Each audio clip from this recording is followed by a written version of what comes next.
In today's video, we are going to show you how to add a payment gateway. Accepting card payments for service provision or wallet top-up is crucial for any ride-hailing company. To start working with cards, you need to open an account with a payment gateway integrated for the location and link the payment gateway to your company.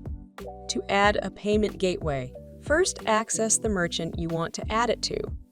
Second, select Tab Payment Gateways. Press Add Gateway. Choose payment type either for direct order payments and wallet top-ups or for wallet top-up only. Let's select the first option and tap Proceed. Open the drop-down list of available payment gateways and choose the one you need.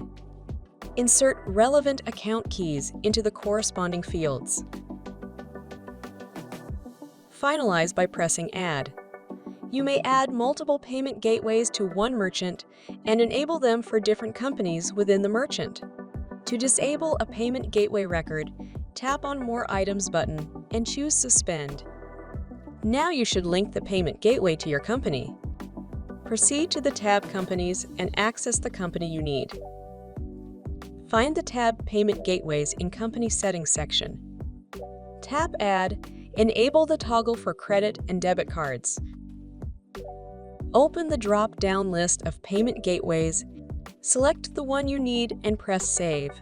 To disable a gateway for a company, select Edit in Payment Gateways tab. Switch off credit and debit cards toggle and tap Save. Now that the gateway is activated, you may start receiving card payments. To let your customers pay by cards, enable the credit and debit cards payment method in Payment Methods section of the service types you need.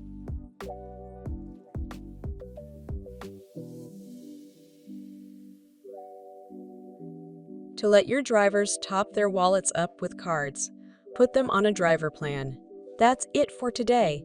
See you in the next videos.